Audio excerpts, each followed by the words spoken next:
Hello दोस्तों आज हम आपको एक ऐसे शहर के बारे में बताने जा रहे हैं जो अब एक शहर नहीं बल्कि शमशान घाट बन गया है।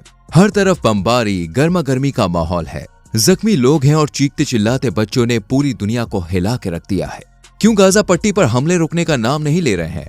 क्या इजराइल इस जंग को खुद खत्म करेगा या नहीं? इस दुश्मनी की शुरुआत कब हुई? आखिर हमास और इजराइल में से कौन किस पर भारी पड़ रहा है? अगर आप भी जानना चाहते हैं ऐसे सवालों के जवाब तो बने रहिए हमारे संग वीडियो में एंड तक। आइए शुरू करते हैं। 7 अक्टूबर करीब सुबह के 6:30 बजे के बाद इजराइल पर हमला होता है और यह हमला कोई छोटा मोटा हमला नहीं था, बल्कि 20 मिनट में लगभग 5000 रॉकेट दागे गए। एक के बाद एक हवाई हमलों ने इजराइल के खुशनुमा माहौल को रोने, चीखने, चिल्लाने और दहशत से भरे माहौल में बदल दिया। जब इस हमले की जांच पड़ताल की गई तो पता चला कि यह हमला किसी और ने नहीं बल्कि इजराइल के पड़ोसी देश फिलिस्तीन ने किया था और इसकी शुरुआत करने वाला था हमास, जो कि फिलिस्तीन का इस्लामिक चरमपंथी समूह है, जो कि साल 2007 से गाजा पट्टी में अपने मजबूत पकड़ बनाए बैठा है।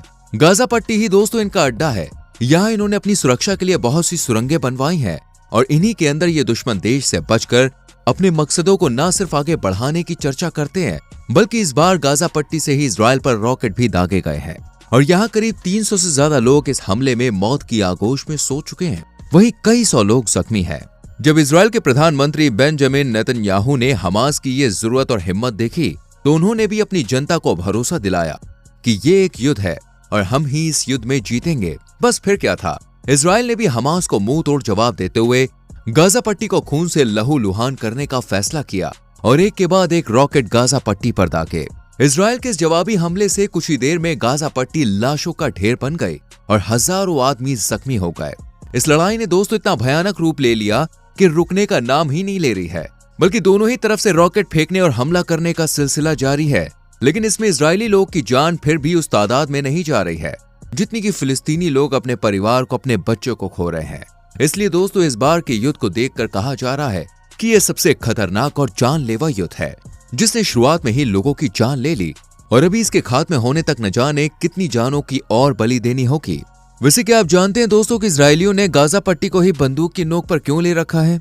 अगर नहीं जानते तो चलिए हम बताते हैं, लेकिन इसका सच जानने से पहले अगर आपने हमारी वीडियो को अभी तक लाइक नहीं किया है तो वीडियो को जल्दी से लाइक कर दीजिए और चैनल पर नए हैं तो सब्सक्राइब करना ना भूलें।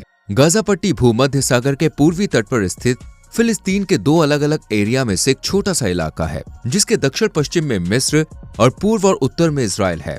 इस पट्टी की लंबाई करीब 41 किलोमीटर और चौड़ाई लगभग 6 से 12 किलोमीटर है। इस छोटे से इलाके में जगह भले ही कम हो, लेकिन यहाँ आबादी भारी तादाद में देखने को मिलती है।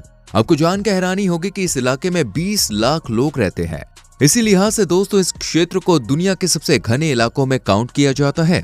ये तो थी गाजा पट्टी की बात। अब जानते हैं इसका हमास से क्या कनेक्शन है। साल 1987 में हमास की स्थापना हुई थी दोस्तों, जिसका मकसद फिलिस्तीन की सरजमी पर इस्लाम का झंडा फहराना और यहाँ के तौर तरीकों और रहन सहन को इस्लामिक अकायदे के मुताबिक करना था।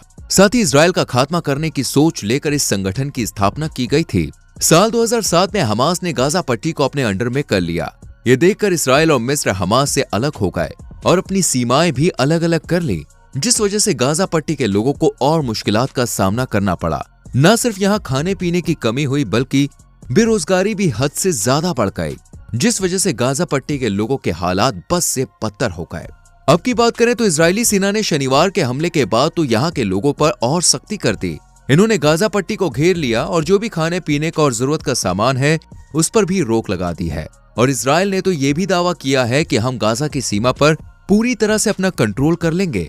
सोचिए जरा आगे यहाँ के लोगों को कितनी मुश्किलात का सामना करना पड़ेगा। लेकिन लगता नहीं है कि दोस्तों ये दिन इन्हें देखना नसीब होगा, क्योंकि जिस बेरहमी से इजरायली सेना लोगों पर हमला कर रही है उसे देखकर लगता है कि शायद ही कोई जिंदा बच पाएगा।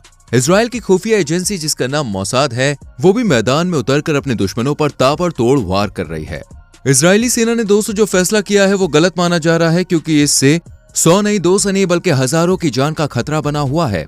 इजराइल ने हवाई हमले के बाद जमीनी हमला करने की पहल शुरू कर दी है, लेकिन ऐसा करना इतना भी आसान नहीं है, क्योंकि गाजा की सुरंगें काफी गहरी और दूर तक जाती हैं, जिन्हें ढूंढ पाना काफी मुश्किल है। लेकिन इजराइल ने जमीनी हमले की पूरी तैयारी कर रखी है। ये देखकर हमास ने भी इजराइल को खुली चेतावनी दी है कि अगर ये लोग वापस नहीं गए तो उनके लोगों को, जो कि हमास की कैद में हैं, सबको मार दिया जाएगा और इसका लाइव टेलीकास्ट पूरी दुनिया देखेगी। हाल ही में हमास ने एक ड्राइवर की गोली मारकर हत्या कर दी और एक बूढ़ी महिला जो सही में चल भी नहीं पा रही थी वो भी हमास के लोगों का निशाना बन गई, जिसकी वीडियो हमास ने सोशल मीडिया पर पोस्ट की है ताकि इजराइल भी हमास की ताकत देख सके। हमास के लोग अब रिहायशी इलाकों में घुस चुके हैं और शेल्टर पर भी ये पैर पसारने की तैयारी में हैं। ये देखते हुए इजरायली सेना अब 2 स्तर पर हमास का मुकाबला कर रही है, एक गाजा पट्टी पर और दूसरा अपने ही देश के रिहायशी इलाके पर। इस जंग में न सिर्फ इजरायली सेना अपना सहयोग दे रही है बल्कि यहाँ के लोग भी दुश्मन को सबक सिखाने के लिए अपनी कमर कस चुके हैं। ये सब देखते हुए भी बेंजामिन नेतन्याहू चुप्पी साधे हुए हैं, ना तो इस लड़ाई को खत्म करने के बारे में कुछ कह रहे हैं और ना ही गाजा पट्टी पर हमले को रोकने की कोई डिमांड रखी है, बल्कि इनका कहना है कि इस बार हम ये लड़ाई खत्म करके ही दम लेंगे, यानी हमास को मिटाने की कसम इस यहूदी देश ने खा ली है। यही वजह है कि दूसरे देश भी इस जंग को रोक पाने में असफल है। हाल ही में दोस्तों इजरायली डिफेंस फोर्स ने अपनी ताकत का सबूत देते हुए बताया है कि देश के अंदर घुसे हमास के करीब 1500 लोगों को मौत के घाट उतार दिया गया है। वहीं इनका खात्मा करने के लिए इजराइल के 3 लाख रेलवे फोर्स के सैनिकों को समुद्री हमले के लिए तैनात कर दिया गया है, यानी बचने का या फिर इस जंग को रोकने का तो सवाल ही पैदा नहीं होता। इजराइल ने ऐसे बहुत से कदम उठाए हैं जिन्हें देखकर हमास भी बौखला गया है। इजराइल ने सबसे पहले गाजा पट्टी को निशाना बनाकर उसे घेर लिया है और जहां से सभी खाद्य पदार्थों का एक्सपोर्ट होता था उस रास्ते पर भी पाबंदी लगा दी है। पहले ये इंपोर्ट एक्सपोर्ट का काम फिलिस्तीन मिस्र देश के साथ करता था, लेकिन फिर मिस्र ने इन सीमाओं को बंद कर दिया था। बट साल 2018 में फिर से दोनों के बीच सुलह हो गई और मिस्र ने गाजा पट्टी को उनकी जरूरत का सामान मुहैया कराना शुरू कर दिया। वहीं दूसरे ताबड़तोड़ हमले की बात करें तो वह हमास की अर्थव्यवस्था पर किया गया है। दरअसल दूसरे देश से जितनी भी फंडिंग हमास के पास आती थी वो गाजा इस्लामिक नेशनल बैंक ही संभालता था। यहाँ से ही मिले पैसों से हमास हर एक चीज को मैनेज करता था, लेकिन जब इजराइल ने यहाँ पर निशाना साधा तो ये बैंक भी मिट्टी में मिल गया, जिस वजह से इस देश में फंडिंग पैसे का आना नामुमकिन है। सिर्फ यही नहीं दोस्तों, इजराइल ने तीसरा बम ब्लास्ट भी किया जिसमें तो भाई इसने हमास के क्रिप्टो करेंसी अकाउंट को ही फ्रीज कर दिया है। ऐसा बताया जा रहा था कि इस क्रिप्टो करेंसी अकाउंट के जरिए हमास को इस मुश्किल वक्त में फंडिंग की जा रही थी, लेकिन जब इजराइल को इस बात की भनक लगी तो इसने इसको भी नस्ते नाबूद कर दिया।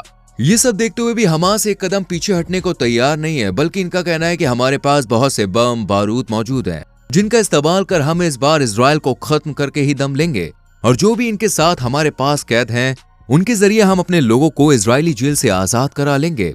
अब देखना यह है कि क्या हमास अपनी सोच पर खरा उतर पाएगा या फिर नहीं। क्या इजराइल इतनी आसानी से हमास को जीतने देगा? जो भी हो, लेकिन इन दोनों की लड़ाई में मासूम बच्चे बूढ़े जवान सभी बुरी तरह से फंस गए हैं और बिना गलती के सजा भुगत रहे हैं। फ्रेंड्स, आपको क्या लगता है ये जंग किस मोड़ पर जाएगी? इसमें जीत किसकी होगी, हमास की या इजराइल की? कमेंट सेक्शन में लिखकर जरूर बताएं। वीडियो को लाइक और शेयर करें और चैनल को सब्सक्राइब करना ना भूलें। बेल आइकॉन भी प्रेस करना। मिलते हैं अगली वीडियो में।